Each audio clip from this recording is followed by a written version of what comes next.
and a few fun boss fights, there aren't a whole lot of reasons for anybody older than 12 to pick this one up. Okay, so as a reviewer, I want to point out a couple things that, as someone who's written a few game reviews in the past, I want to pick up on a couple of things that really fucking irk me right now. First thing is ad hominem. And this is just in general, not even just with game reviews. Using an ad hominem to make your argument seem better that doesn't work. I posted a thing in friggin' voice chat void. Oh, hold on. It's emoji Kirby Triple Deluxe. Oh, I've seen this. Actually. This is actually what introduced me to the idea of the review. I didn't know it prior to seeing this video. Nice. Because then they mentioned fuck you IGN. Let me go ahead and see what IGN. Oh my god, why? But okay, first of all, yeah, the ad hominem. Second of all, you're contradicting yourself in that very sentence. Despite everything else being fine, it being too easy, because it's too easy, there aren't a whole lot of reasons for anyone older than 12 to pick this one up. Like that irks me so much. How to logic 101. How to logic indeed. Why is Ollie just like jumping in and out? I don't know. Playing as Kirby is kind of like playing as Superman, foiling common bank robbers. He's practically unstoppable. They clearly did not actually play against that fucking Toad, because that thing was hell. Pyro thing, I don't know. Pyribbit. Yeah, Pyribbit, thank you. At least it's not Superman 64. Ugliest frog. He can swap between 26 useful and diverse abilities by copying them from his foes. That's not swapping, but okay, I'll let you. You said copying them from his foes, so it's clear you kind of knew what you were talking about. Yeah. For example, the Bell copy ability gives you useful defensive and offensive power. Bullshit, it barely gives offensive power. It's totally defensive power. Yeah, each one has layered mechanics and combos. Not combos, but whatever. But they're almost never needed because enemies are so weak. But there are so many of them that you have to use, which is the entire fucking point. And if there are fucking choice, if you want to have the game hard, fine, go and play boring fucking regular Kirby the entire way. Sure, have fun with that. Kirby's Dreamland. Yeah, play Kirby's Dreamland version. Fucking hell. Oh my god. Mini bosses step in and attempt to add a tougher challenge, but adding more hit points doesn't really matter if they can't really hurt you. Once again, they clearly did not fight against Pyribbit. The only times I died were when I got lazy and fell down a pit. I call bullshit, because if that's the only time you died, there's no way you didn't die to other shit. There's no way you didn't die to other shit. You clearly did not even play this game. Like, this is my biggest pet peeve with this review. The entirety of it just sounds like he's talking about it from a third-person perspective of hearing someone else talking about the game. It doesn't feel genuine that he played the game, and that's one of my biggest problems with this entire review. You don't review based off a third-party experience, third-person view. You review a game after you've played it. Not before you play it. Like, while you're playing it. It's dumb. It's dumb. Since everything is already so easy, I was really disappointing when it got even easier. Every once in a while, with great childish fanfare, again with the ad hominem for good reason, I was just handed a miracle fruit that gave me the new Hypernova ability, which is only on very specific stages for very specific puzzles, and once again can be avoided. It supercharges Kirby, allowing him to inhale, blah, blah. We know.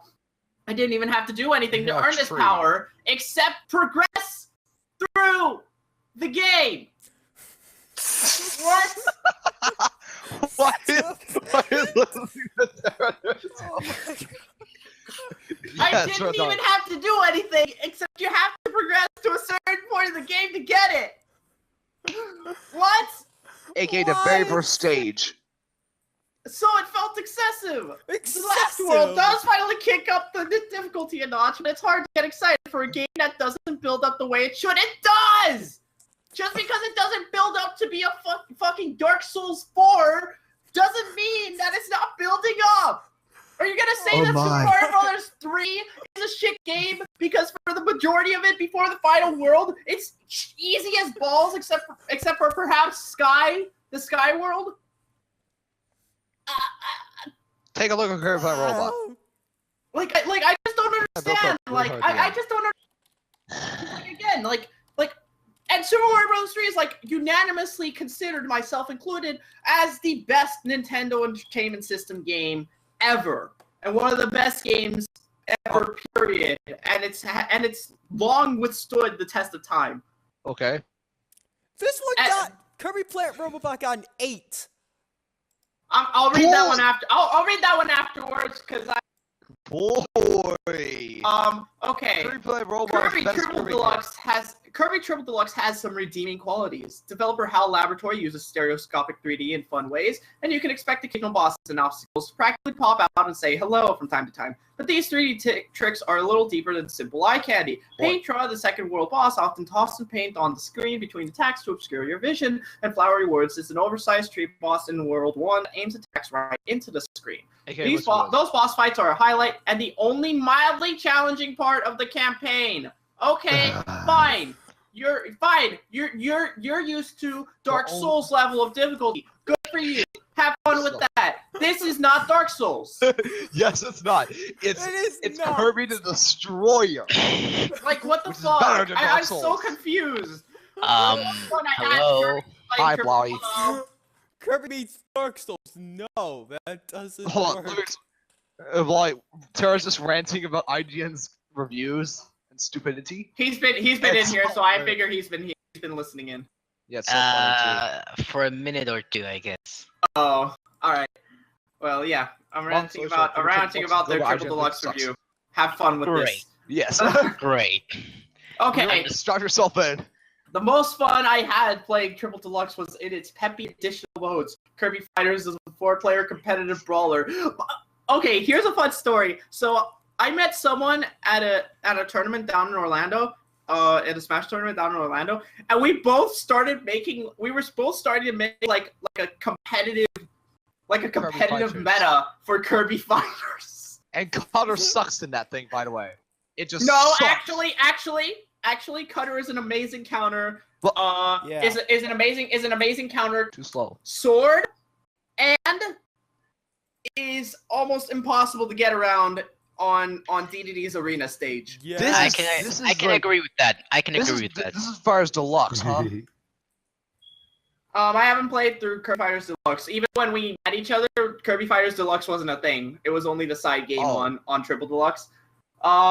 We figured out that Archer is total shit in pretty much every way. Despite the fact that it is single-handedly the best tool in solo. Yeah. It fucks everything up. That's how I beat the True Arena, Archer. That's how everyone beat the True Arena. It's so stupid. Even though it took like 30 minutes. True Arena. It took you 30 minutes. It took me like 17. I used Stone. Well, I'm probably like a robot where I took 30 minutes to beat the True Arena. Don't expect Smash Bros. Okay, don't expect Smash Bros. Levels of depth and balance here. It's in fact more balanced than you think. In fact, it seemed pretty imbalanced. No, it wasn't. But it's fun for a short while at least. Now the AI is very imbalanced because the only one that gave me any trouble ever was like Sword one. All the other ones don't know what the fuck they're doing with the abilities. I also got a kick out of DDD's Drum Dash, a silly mashup of platforming and music. It scaled up in difficulty quickly and actually got a little too hard. Are you fucking serious? Are you serious? So fast doesn't equal hard. No, it's not even just that. What sort of fucking middle do you want? What sort of perfect fucking middle do you want? I'm so confused. Same. Help. Also make up your mind. Yes. The challenge was a welcome change at that point. There is also some incentive to return to the campaign for speedruns and collectible 8-bit keychains that can be shared through Street Pass. Okay, so let me get this straight. You're telling me that the game looks great, the game has great music, the game has fun boss battles, the game has replay value, but because it's not as hard as you want it to be, it's a 6 out of 10. Are you really? How do you logic? Finishing Triple Deluxe opens 2 additional challenge modes that should appeal to hardcore players, but you have to slog through that 2 simple 7-hour campaign to unlock them. If it took you 7 hours, you're bad. Kirby Triple Deluxe may look great and has some clever ideas for how to use 3D, but falls into a rut of simple platforming and puzzles that rarely require any thought or skill. Why doesn't this apply to almost every other platformer that isn't like fucking Super Meat Boy in that case? I'm so confused. Wow. This is unrealistic. This is like yes, platforming's gonna feel this simple. Is like fantasy. Duh. Like platforming's gonna feel simple when it's when it's been a tried and true formula since 1985. Someone's doing something. I just found Triple Deluxe to be bland. Boom. That's fine, and that's a reasonable excuse. I didn't think. I thought very highly of Triple Deluxe. I didn't like its overall slow engine, and I felt some of the additions just felt rather unnecessary. But like those are reasonable complaints. Not game wasn't hard enough for me, therefore bad. Yes. A game doesn't need to be hard to be good. A game doesn't need to be like freaking Dark Souls. Yeah, or Final Detector. Take down a 6-foot robotic dinosaur with one of these. But where's the skill in? Stop shouting at people. Sorry. It's not enough that it finally establishes a powerful, stirring origin story, or that it features near-perfect pacing. It does neither of those two things, in my opinion. But that's ultimately opinion. I know story is very subjective. Happening again. I'll just say fuck it and mute myself because I'm not really saying much. Anyway. Okay. What puts Skyward Sword over the top is its layered, dense, absolutely perfect gameplay. Bullshit. Bullshit. The first tiny section of the game. It's happening again. Go ahead and just mute yourself. The first tiny portion of the game. That was it. That was the only part that was like perfect in my eyes because it focused on the combat system. It focused on the good aspects of the game. Then you introduce Dowsing and everything else goes to shit. Yes. Why? Why? What is Dowsing? Huh? What you're talking about Dowsing? I'm just a little confused. Oh, overglorified metal detector essentially. It's a metal detector for hearts, for every key item you have to get, for everything you have to find, for finding Zelda, everything. Fucking everything. You mean the thing you actually... Use metal detector and find the end of the game! Like, ugh! How does that work? Too much rip there. I don't know how it works! I don't care! Okay. You mean that manages to not only nail motion-controlled combat, which is true, that it does indeed do that. The combat system is very well done, but remarkably offers a stunning level of diversity. Yeah, Dowsing. That's the diversity. You say drowsy, oh my lord. Dowsing. That's the diversity. Metal detector. Let's go. Metal detector the game.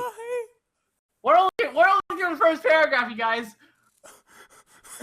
Every story has a beginning, and The Legend of Zelda is we simply hadn't been privy to it until now. Nintendo is finally willing to take a look at Hyrule's hidden past. I'm trying to play Brawl Minus right now.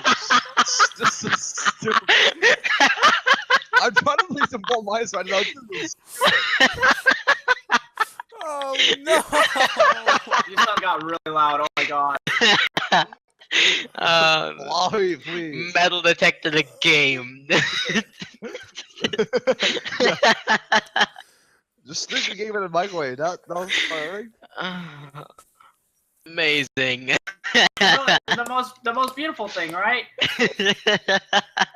Boy. All right. We're only a little bit into this, so we got it. All right, let's go. Nintendo is finally willing to take a look at Hyrule's distant past, focusing on Link and Zelda, who are childhood friends before, as you might expect, something goes horribly off track. Link then embarks on a quest with the fate of the world and his friend in the balance. Skyward Sword sets a new important benchmark for Nintendo. Yes, Dowsing. Modern video games have made significant strides in how they present stories to audiences, and it seems as though Nintendo has finally taken notice. Yeah, by including Metal Detector. Okay, no. Skyward Sword features cinematics that feel like a movie. At times, they are downright captivating 7 out of 10 too much Dowsing. with their picturesque settings and powerful drama. I agree with this. The story itself actually presented itself well. I don't think its pacing was good, but it presented itself well. The game lacks voice acting as always, but characters whose emotions shine through regardless. And the framing of scenes is incredible. As the story moves into its final act, you'll be stunned at the quality of display here. This is easily Nintendo's best storytelling to date. I would somewhat disagree, because I think Metroid's storytelling, although not as flashy, is better overall. But that's just me. The tale is at heart fairly simple. An evil entity wants to destroy peace, love, and happiness, and Link is going to make sure that doesn't happen. It's not so much the plot that's important, but the people in it. Skyward Sword's characters are phenomenal. Oh boy, here. Link is his usual mute self, more of an avatar for the player than anything else, but everyone surrounding him is remarkably memorable and charming. And to a degree, I agree. But what's about to be said in a few paragraphs is stupid. Not going to be agreeable. Zelda herself is by far the star of the show, and her relationship with Link early on forms the backbone of the entire game. I somewhat disagree with this. You want Link to succeed, not so much because you're worried about saving what will eventually become Hyrule. I would say that's actually the foremost reason to save the world. Save the world. Blowy. Yeah. But because you genuinely care that he cares about Zelda. What? Nah, I actually didn't give a shit about I wonder who said save the world very loudly because I'm trying to play Bryce right now. Oh my god. Break the world. Oh no, it actually came sooner than it actually came sooner. The same could be said for most of the supporting cast. Here we go, guys. Fee, a spirit that functions as Link's advisor and guide, is, and I quote, a spectacular creation. Why? Probably best likened to a benevolent GLaDOS. Bullshit! GLaDOS is actually funny. This thing is not funny. Though primarily designed to get player direction and tips. Fee is actually a great source of humor. Bullshit! And she fails to understand human emotion and reports brutally honest statistical percentages on the likelihood of success. Smaller roles, such as the couple dozen inhabitants of Sky. I don't even know what to say about that. I don't even know what to fucking say. He's not a great source of humor. Right now, I would. And her being so goddamn shut off to every emotion on the goddamn planet makes me like Navi more than I like Fee. And that's something! Chill. No! I will not chill! Noises. I will not chill! This genuinely upsets me as someone who wants to take reviewing as a hobby. This genuinely upsets me! Fee is not the best. Fee is the worst! Literally the worst! What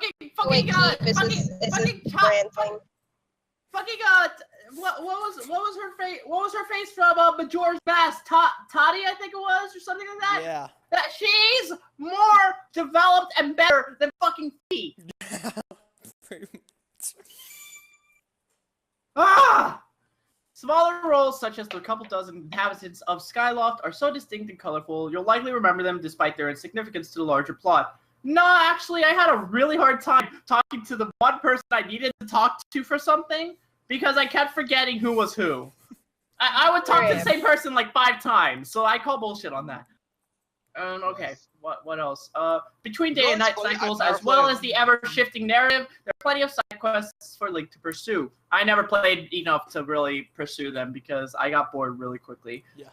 And that's to say nothing about the wider world, above and below.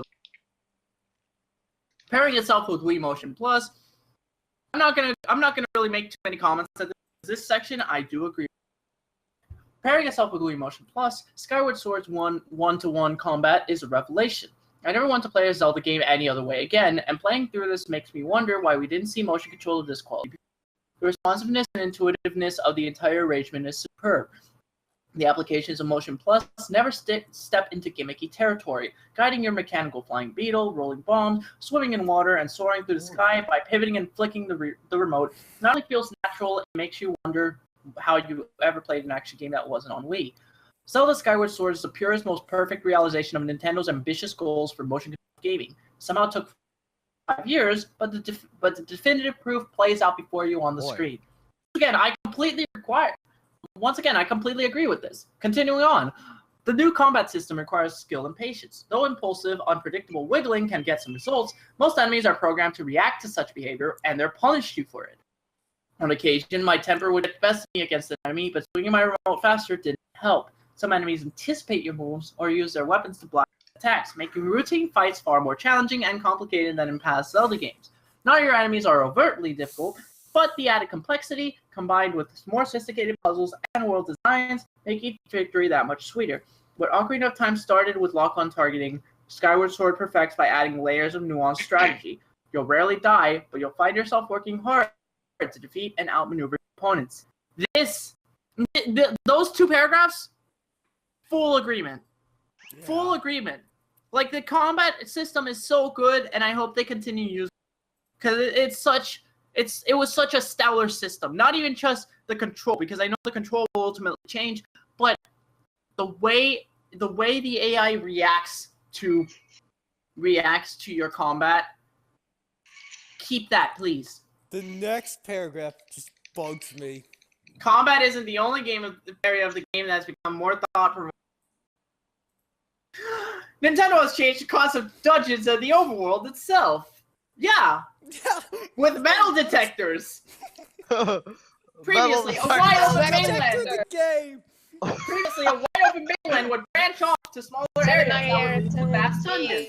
That concept effectively ends in Skyward Sword. Though the Sky Realm is a huge area to navigate, it's generally just a way to access regions and land below. The game wisely implements a quick travel system early on, allowing Link to rapidly access areas he has already explored, and removing a potentially tedious element. I agree. There is a slight disconnect between the earthly realms, but that does serve to add a sense of wonder about the unknown, particularly when huge areas of your map remain blank.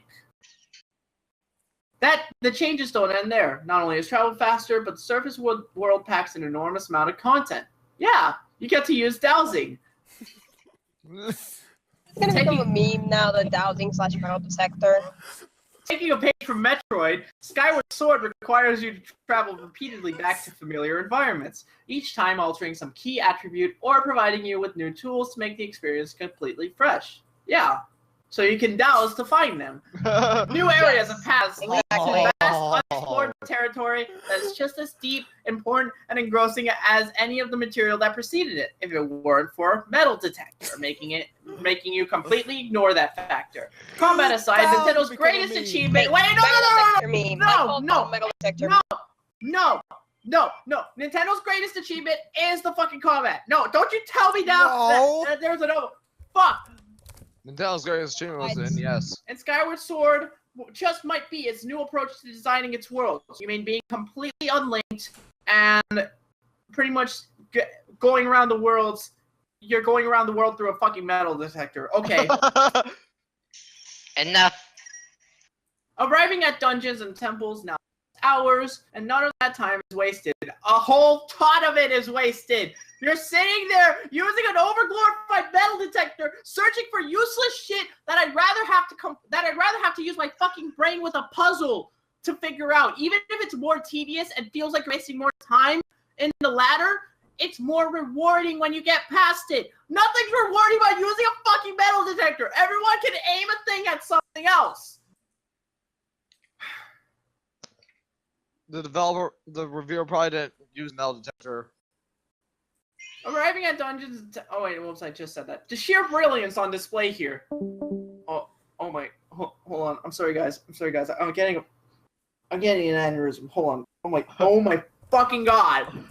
The sheer brilliance on display here. Boy. I'm going ADHD as fuck right now. I'm slamming my hands together. Okay, let's take a look at Breath of the Wild. Wave action! Wave action! fast and more enthralling than this. Are you kidding me? If evident more and more as you journey deeper into the game, will stun even the most jaded gamer. It didn't stun me. I'm pretty lacking in the jaded factor. Dungeons are now smaller, and tire staples like lighting torches and endlessly pushing blocks are largely absent in the favor of far more creative concepts, like dowsing, that frequently use all of the items at Link's disposal. Some dungeons even relish forcing you to methodically work one item to the next. A reminder that you have many tools at your disposal. Dowsing. Like dowsing. By dowsing. Skyward Sword dungeons might not only manage to progressively get better, they're some of the most genius designs ever seen in the Zelda series. Right! Metal Detector. Dowsing simulator. The Final Temple just might be the best Nintendo has ever created. I can't speak for it because I'll be honest, once again, I did not get that far in the game because I got bored of it way too fucking quick. Yeah, because dowsing! Despite their polarizing standard definition nature, Skyward Sword's visuals count among the strongest points. Nintendo has finally found a style that perfectly embodies the Zelda series. Dowsing! Bull! Shit! Dowsing! Breath of the Wild was way more visual than this. And I've never played Breath of the Wild yet.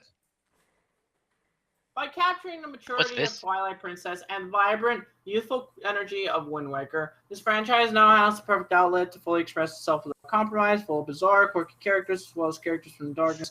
Nintendo has found a tone that captures the best of both ideas while still serving the most all the gameplay. Oh boy, here we go. Great graphics don't always revolve around polygon counts and high-res textures. For Skyward manages to excel and completely overcome its hardware limitations. This creative and inventive art direction, minimalist approach not only serves games to come up with outlandish environments and creatures that would be in a more realistic setting. Agreed. Animation and character expressions are equally well done, and are largely responsible for why the game's cinematics work so effectively. Again, And Nintendo also implemented a clever distance-based filter that blurs objects and scenery further into the background. Although initially jarring, I didn't think so. It actually has a rather painterly quality to it that hides attempts to help the Wii cope with the game's epic scale. Agreed. Music has always been an important element of the Zelda series, increasingly so when Ocarina of Time tied gameplay and sound together over a decade ago. They did not create the concept of gameplay and music! Are you for fucking real? Who created them then? I don't know, but it certainly wasn't fucking Ocarina of Time! No, it wasn't. It was another game. It's not freaking Ocarina of Time. Majora's Mask. I don't know. I've never played. No, none of these games own the concept of having music and gameplay at once. What kind of fucking stupid ass remark is that? Yeah. There's no game in the Zelda series that does that. Except, and then they just did it here, and I was just like, what? I'm so very confused. I think Ganondorf would be despaired at this. He would like to be angry. Oh my god. Skyward Sword represents a shift in that dynamic, confining the involvement of music and into optional tasks or the plot itself. Boy. That's not a good thing. Don't expect acquiring the harp to significantly change how you'll play the game. Songs are generally discovered and played once as Link continues his adventure. Beyond that, expect to only play strings when Link needs a bit of extra health or wants a hint from the gossip episode. Oh, now I understand what they're talking about. Okay, I was confused. Okay. Yeah, the Ocarina thing and Ocarina. I was confused now. Okay, now my bad. That's what they meant. I still disagree that Ocarina of Time fucking created that, but because you got like dance games.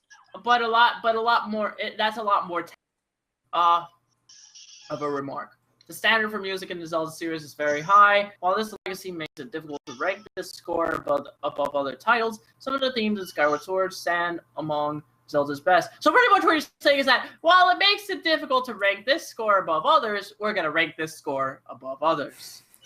What? Idiots. GG. Utilizing orchestral music for the first time in the franchise's history. Nintendo was very selective in its usage of orchestra, opting only for sequences that were very great. Okay, you want to know the problem? Flies through the sky, great example of this. First time in the series. Sound chips. What? Do you want to know the problem with that remark? Utilizing orchestral music for the first time in the series. Sound chips. Sound chips are not orchestral music. Yes. They can emulate orchestral music, but they're not orchestral music. Yeah. But in the case of Skyward Sword, this is actually recorded orchestra into a sound chip. Oh, okay. Yeah. It was actually a recorded orchestra. The same way Mario Kart was all live recorded with actual instruments. Yep. Yeah. All the music in that was live recorded. Oh, this is just... No game is perfect, and Skyward Sword suffers from a few small issues. Very small issues. Very small issues. Every now and then, the camera isn't quite to be. The Wii remote will require calibration here and there. And somehow seems to know when doing so will be most inconvenient. The frame rate will dip now and then. And of course, the game is constrained by the Wii's processing power as well. By and large, the biggest amount of grief will come from whether or not the game is meeting some fans' expectations. It met very few expectations. Dowsing. Very key ideas or iconic franchise concepts. You won't see the Iron Knuckle or the infamous cuckoos here. Were thrown out entirely in the name of, quote, evolution. What? What the fuck? What? All these are fair observations, but ultimately they pale when compared to Skyward Sword's strengths. Yeah, like Dowsing. Dowsing! In many ways, this game represents a breath of fresh air. The next major step for a superb franchise. Yeah, like metal detectors or Dowsing. Like metal detector, yes, like metal detector. Yeah. It's hard to even care about detector all the way. Damn it! And to lay out its vision for the future of its grandest saga. I can't even. The future is metal detectors. Yes. I'm not gonna read through the game. It pretty much just summarizes it, and it's long. Masterpiece. Presentation, the origin story, characters, cinematic sensibility here are 10. Graphics. Nintendo's creative visual style here is not only the best on the Wii, but truly timeless and stunning. 10. Sound. The soundtrack doesn't quite measure up to the franchise's best, though that's a very high standard. No voice acting, though not necessary, does hurt the cinematic feel. 9. Gameplay. You'll never want to go back to traditional controls for a Zelda game. Lasting appeal. There are tons of side quests that'll keep you busy, plus there's incentive to play through the entire 40-hour adventure again. Like what? What is there to like? 10. What even? What even? I don't get IGN anymore. Kill me now. The first comment. This game is flawless. A masterpiece is an understatement for this game. Everything is perfect. The controls are extremely immersive. The graphics are the best on Wii. The gear is innovative and has some extremely fun items to use. Dowsing. Dungeons are all good. The Ancient Sister being my favorite Zelda dungeon of all time, and the boss battles are amazing too. I agree with that. The boss battles are amazing. The soundtrack is definitely my favorite of the series, and I think the game was better off voice acting. We saw what happened on the Philips CDI. Credit for you mentioning that, because that was good. I would definitely agree with Screwtard. Worst Zelda game ever. Okay, C Sword 53. Wow, a 10 for this game. That's generous. Everyone's allowed an opinion, but this game is far from flawless. Okay, I need to read this entire one though. Holy fucking shit, this is long. Worst Zelda game ever. It took 2 days to get used to control, but even still, I have some problems. I always find myself doing a diagonal slash when trying to sideways slash. I never had that problem. Probably not calibrating it correctly. I do from time to time.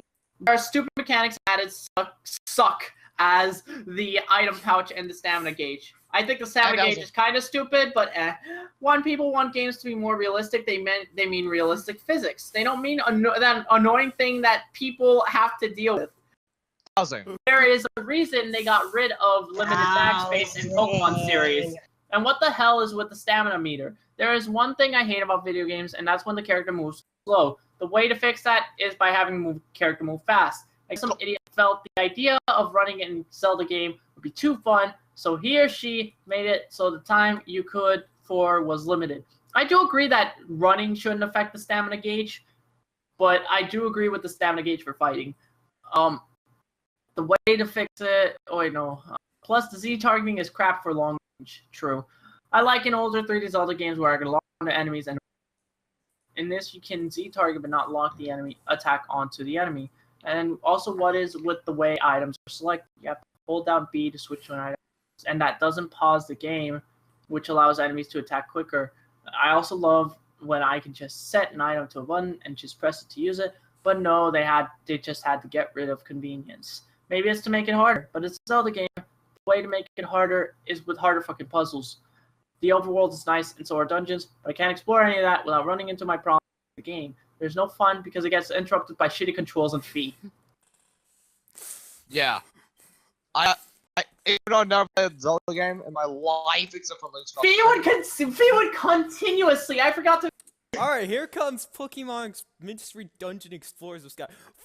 4.9. Holy moly! Why?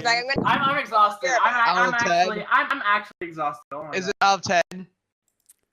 Yeah. Doesn't that triggered state of yours drain your energy? I'm so out of energy now. I think my tolerance level for this has just gone to the shitter. Yeah. Yep, exactly. Pokemon fans know And that when we're a new game comes out, they can expect 2 versions, followed by an expanded, almost special version, 3rd version a year or 2 later. Pokemon Yellow, Crystal, and Emerald took their original games and added significant new features. Most recently, Pokemon Platinum expanded upon Diamond and Pearl with new plot elements, new mini-games, and new connectivity features. So with the release of Pokemon Mystery Dungeon Explorers of Sky, one would expect a significant change in the game, instead of the same old crap from before. Dude! Wait, excuse me? Last I recall, Emerald, Crystal, and Yellow had like 1 fucking change to them. Platinum was the first one that went significant. My God!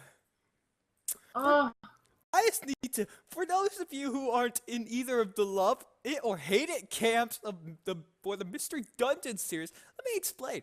Chunsoft's Mystery Dungeon is a series of role-playing games focused largely on randomly generated dungeons.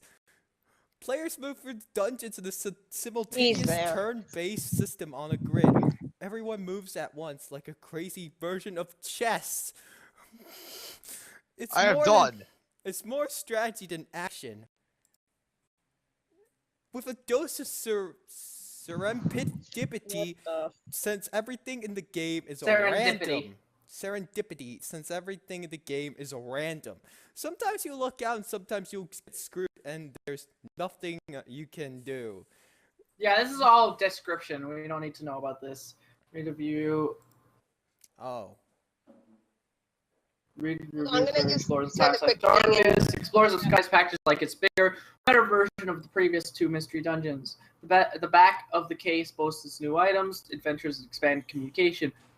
Trouble is, it has the same plot, same characters, and the same dungeons. We already reviewed the other games last year. Everything said then is true now because this is the same game. The gist of it is that the game is pretty ho-hum, even in terms of roguelikes. It looks like a Game Boy Advance game and plays like one too. Boy. I'm not gonna comment on that. Oh, I gotta take this. Alright, back. Hello. Alright. The plot remains the same. You get mysteriously turned into a Pokemon instead of trying to immediately figure out what happened. You join an exploration club. Also, you have psychic powers, which make you essentially the Pokemon equivalent of Bruce Willis from Unbreakable. Dude! What? There's Shaman on the cover of the game, so you guessed it. Shaman is also in there. At the end, the plot doesn't change, but chances are, if you're interested in this game, then you just want to know what's new and different, and not what's the same. First off, there are What two. the fuck? Also win. First off, there are two new starter characters, Ryalu and Vampy. Former cast members Meowth and Munchlax got demoted to partner only to make room. Unless your dream was to be a Vampy, this is not anything to get excited about. The game plays the same no matter who you get. What? Ugh. Plus you're probably going to need to wait for a fact on how to cheat the personality quiz at the beginning to get these characters anyway. True. Oh my. Note He's that not wrong about that. To be yeah, not wrong about that. very much. Note that these Pokemon were available in the previous games, not as starters. There are 8 new dungeons, bringing the total to 69. The problem is, the dungeons are uninspired. Okay, give me one good example. What? One of the new additions, Star Cave, may as well be any other cave in the game. This cave just happens to have some Lunatomes and Bronzongs floating around. Alright, just no. Most of these new dungeons are played in the special episodes, a new side game. The 5 episodes expand on the story, giving backstories to some of the characters in the game, like Wigglytuff and Sunflora. This is really the only truly new content. You are not taking this review very seriously! Unfortunately, players have to earn the episodes by playing through the game. And while the later special episodes are kind of interesting, the early ones are more of the same terrible dialogue and a C9 story. Buddhif's Wish reads like a bad Pokemon fanfiction. If these episodes had been incorporated into the main game instead of accessible through the main menu, then the game could have added some new story elements to lead into them. And it would actually feel like a different game. It's never the different game! Instead, I have to quit playing to go play out a short side quest that's mostly text boxes. So? Chunsoft could have used the opportunity to fix some of the flaws in the previous game, but didn't. Seems like it'd be easy to make my character not appear right next to the exit. Touchscreen controls are still terrible. Oh, and I still can't trade items over the Nintendo Wi-Fi connection service, even though I can do the game's other local multiplayer features over it. Probably the biggest kick in the pants to fans of the series is the Wonder Mail S system. Wonder Mail is the most used Wi-Fi feature in the game, aside from maybe rescuing. Though I used Wonder Mail way more. While every other feature is compatible with Darkness/Time, Wonder Mail S is a new format and only compatible with other copies of Explorers of Sky. I could maybe understand only being able to send missions to other copies of Sky, but why can't I receive missions from what is essentially the same damn game? It's always the same damn game! Wow. I just can't recommend Explorers of Sky to anyone that has played the previous games. Hell, I don't recommend even if you've never played Explorers of Darkness/Time. The game looks like a GBA game and is chock full of lazy, dated gameplay. Chunsoft is a talented developer, true. But it'd be nice if it didn't keep making. You gotta be fucking kidding me! I am so fucking done with this! Are you serious? Lazy dated gameplay! I'm just like fuming! That shit made me literally slam my fucking game across the goddamn room! What? Slam my empty Gatorade bottle across the damn room. Cause what the fuck? What the lazy dated gameplay? What does that mean? Are platformers lazy dated gameplay because they haven't changed their overall formula since 1985? Are RPGs lazy dated gameplay because they haven't changed their formula, their overall formula since 1987? What? No. It feels like the only reason this game has a third version or second version for that now is because Nintendo knows kids expect it and will snatch it up. It's a ripoff, plain and simple.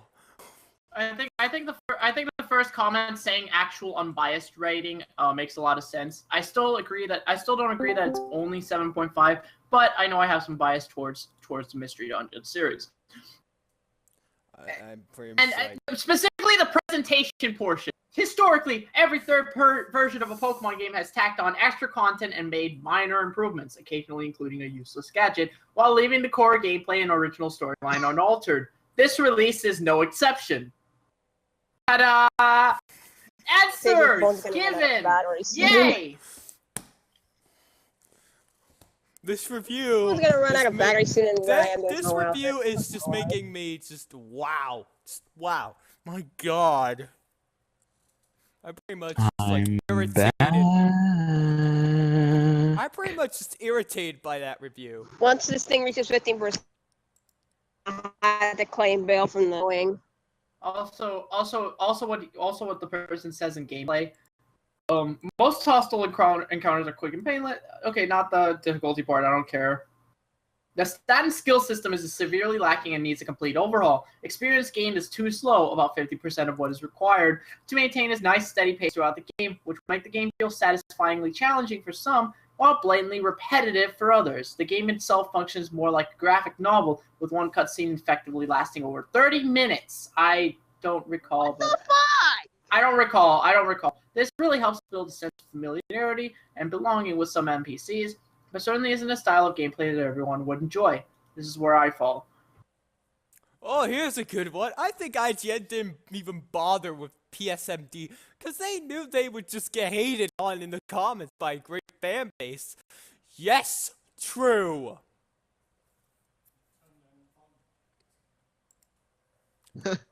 Wow, someone also as we're all respecting that one person.